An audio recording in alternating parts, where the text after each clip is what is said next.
funny, Amilcar? You know what's? wanted- I have a feeling, Amilcar. I just have this feeling that if Wilder lands that bomb and knocks out Fury, I just have a feeling you're not going to be laughing much.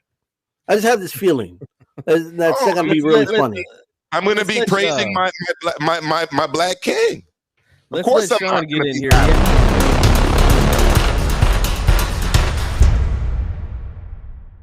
Last couple days, so I want to get your guys' reactions to this press conference because we're starting to warm up, man. It's getting hot, you know. The fight's almost here, so let's get warmed up with this thing.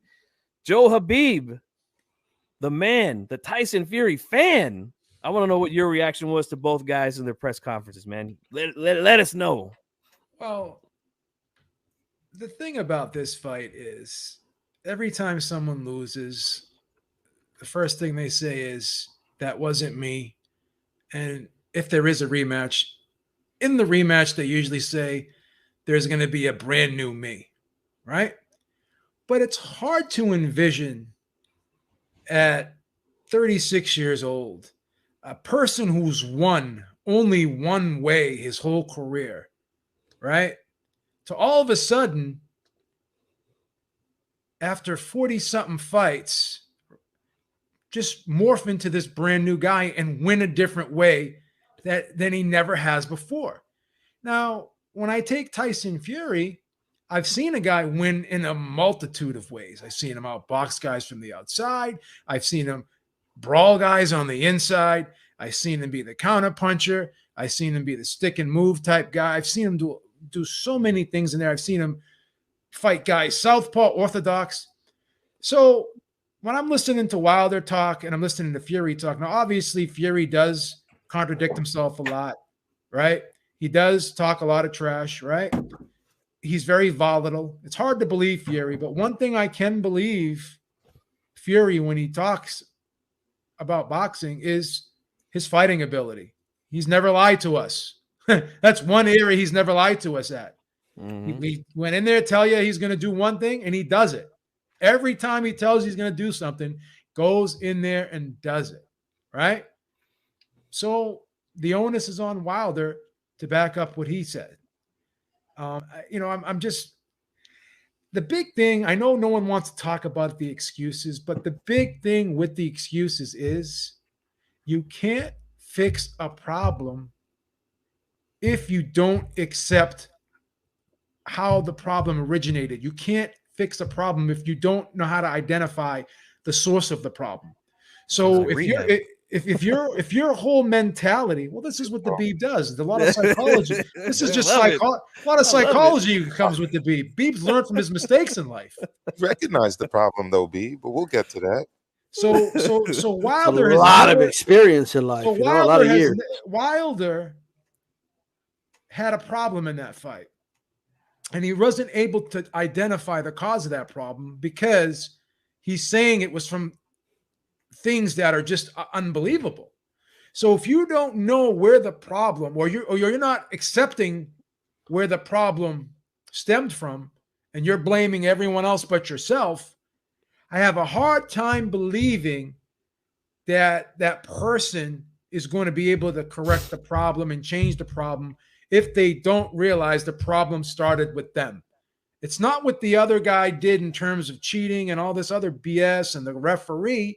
If you're still talking about that stuff till this day, then I really have to question whether or not you really did fix anything.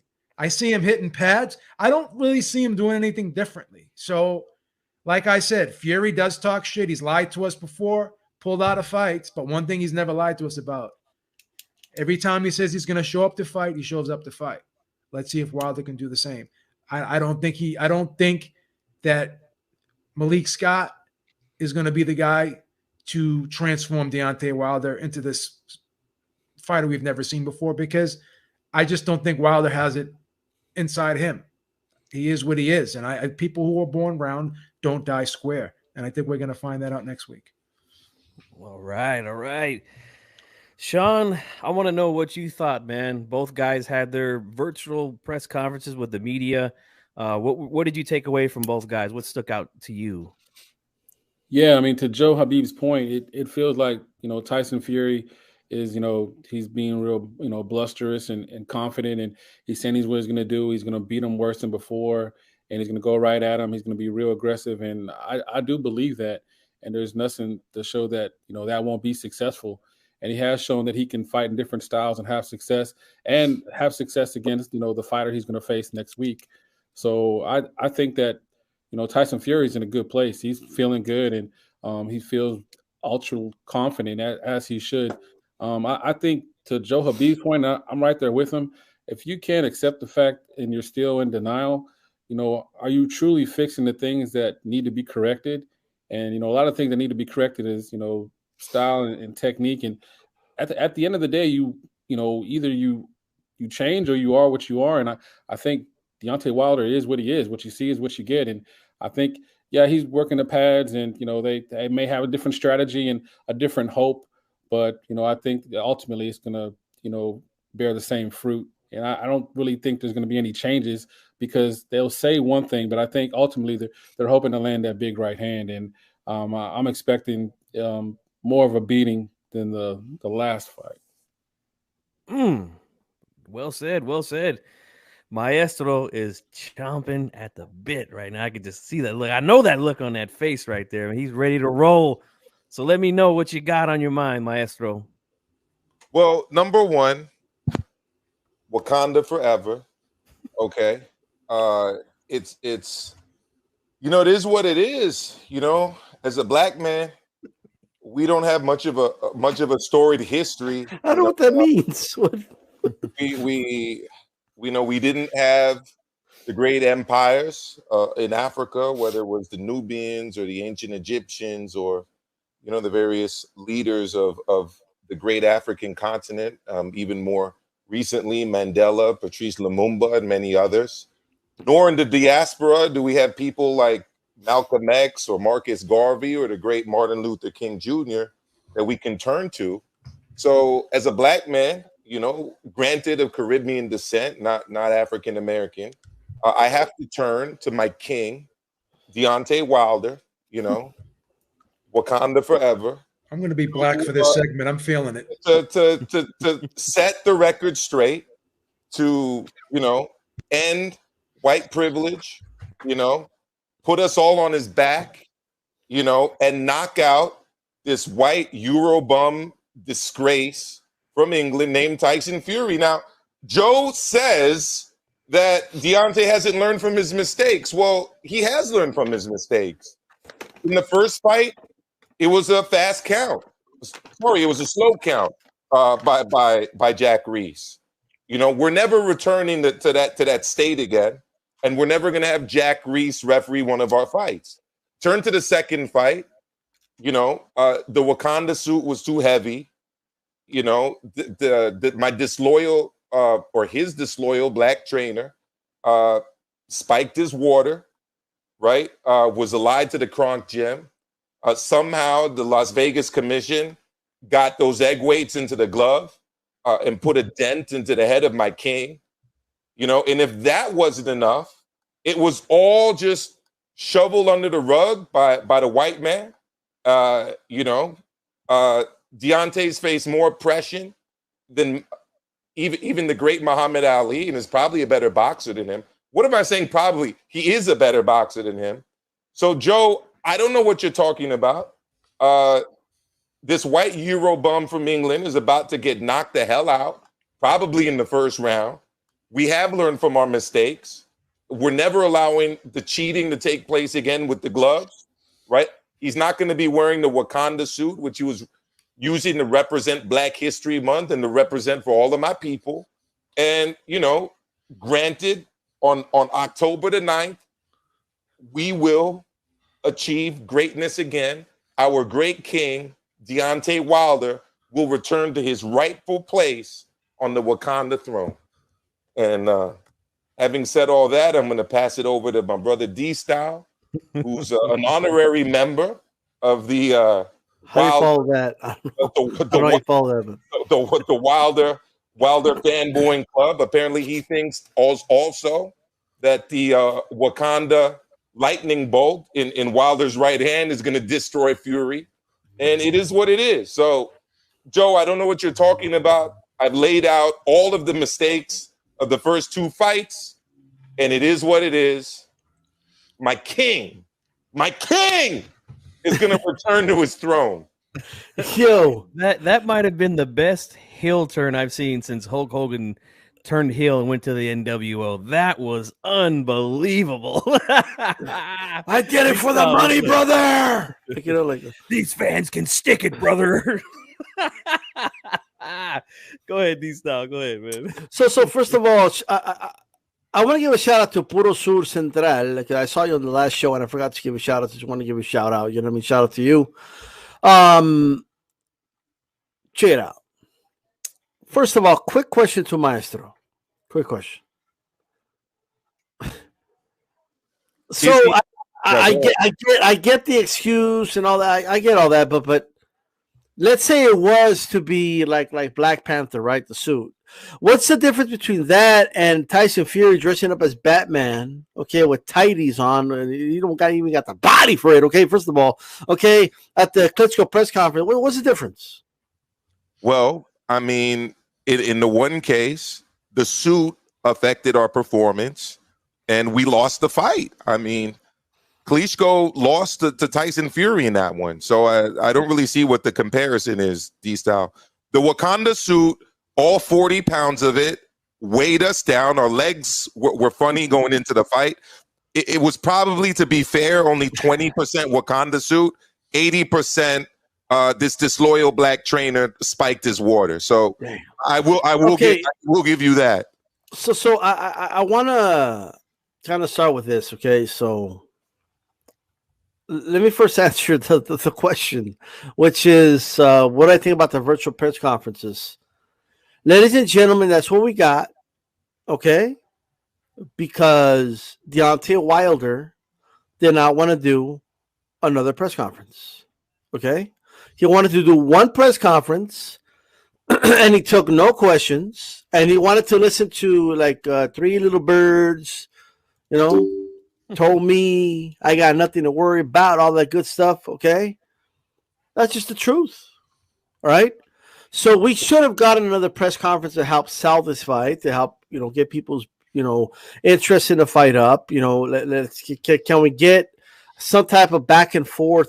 We couldn't even get a virtual back and forth with these two guys. We couldn't get them both on a Zoom call. Even that, it had to be separate.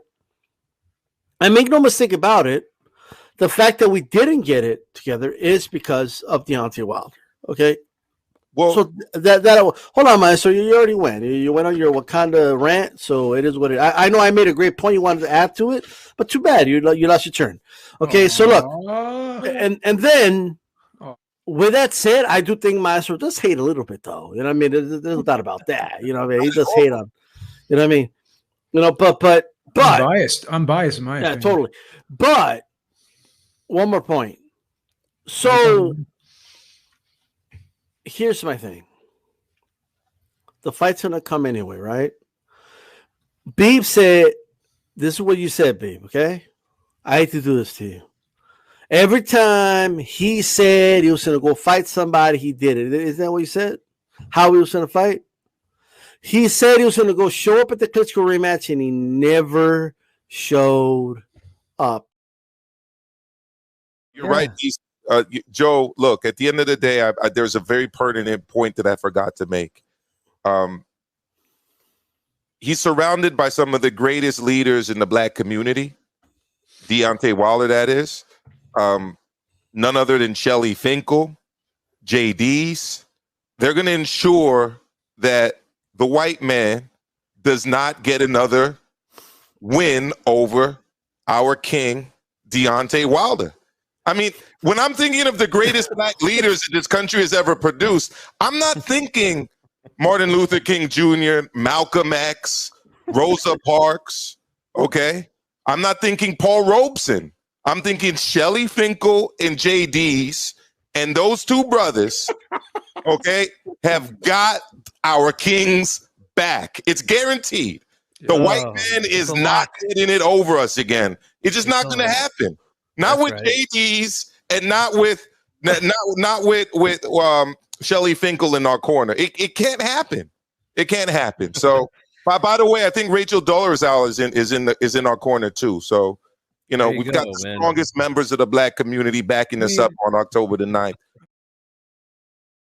want to say this. Look, man, my reaction to the press conferences, I wish it was in person and not virtual. That's the one real main issue I had, because and it wasn't even virtual at the same time. Like it's not even like this. Separate, you know? Yeah. I wanted to see that face-to-face interaction again. I wanted to see if Fury was going to come out dancing with his shirt off and his body jiggling all over the place. I wanted to see if Wilder was going to come out like a deaf mute and speak briefly and keep his headphones on and bob his head with the sunglasses. And I wanted to see if anything different was going to happen face to face this time. Fortunately, we didn't get a chance to see that. I'll say this as far as Fury goes, you know, he seemed very confident to me. And for good reason, you know, arguably beat him twice. We know he got the official win in the second fight. A lot of people felt like he should have won that first fight. He's confident for a reason, you know. I think he's got this guy figured out. I do. As far as Wilder goes, you know, he's saying pretty much a lot of the same things that he always says. I want to beat this guy's ass. I want my revenge and blood. He said that when he was asked about the glove gate, egg weight gate, spiked water gate, you know, all that stuff. He said, I'm not going to the authorities. Like the guy asked him, you should have went to the authorities. Like, this is something that you could have really went to the police. And he said, no, I don't want to do that. I want mine in blood. While he's saying that, he's got this little smirk on his face. Like, I just don't, honestly, I just don't believe him. Not that he doesn't want to hurt Fury, but that everything that he said about Fury cheating, I think he doesn't believe that. And I'm predicting once this fight's over, he's going to come out and tell all the fans that was all for the show. That was all to promote the fight. That's what I think, man. Because at the end of the day, none of these guys on YouTube have produced any real proof. Wilder himself says he's going to bring out proof. So I guess all the proof that was supposedly out there now is not proof at all. Wilder's got the real proof, apparently. But I'm telling you right now, man, he's going to come out and he's going to say it was all for the show. And that's that, man. But there's going to be 3 fights against a legitimate puncher. Just all I'm saying is be ready for a tougher fight. That's all I'm saying. Can I go now, D? Okay, that's all I'm saying. To go real quickly, go ahead, look, man. I gotta say this. Like, first of all, D-Style, that's a ridiculous comparison. Thor's a white man, so there's no way that the Thor could be as strong as Deontay Wilder's right hand. That's number one. Number two, I got nothing. Number two, the hammer's black. I've watched Ringside Reporter long enough this past year to know that all of the protocols that are breached, our side has multiple members that are going to be making sure that every one of those things doesn't happen this time. So the glove tampering, we've got like 5 glove experts that are going to be overseeing the whole process. It's not going to happen. Okay. There's not going to be egg weights. You can't throw yourself away from the right hand, Amilcar. Horsehair is not going to be removed this time. I heard it on Joe Habib. Like, there are multiple ways that the fight went bad for Deontay Wilder last time that we recognized and won't allow to go bad this time. So number one, we've already sent letters to the commission. 100%. Are disloyal? We want 6 people. We want 6 people in that locker room the night of the fight watching the hand wrapping. There's not going to be a disloyal. That's funny, Amilcar. You know what? I have a feeling, Amilcar. I just have this feeling that if Wilder lands that bomb and knocks out Fury, I just have a feeling you're not going to be laughing much. I just have this feeling. That's not going to be really funny. I'm going to be praising my black king. Let's let Sean get in here. He had something he wanted to add. Go ahead, Sean. Go for it. No. I mean, I know that it's all about getting this story over with, and you know, this chapter of boxing, we're just ready to get past it, and I get it. And we got kings on both sides, black kings, gypsy kings. I get it. But we actually have a really good undercard too. I mean, I think this undercard is being really undersold.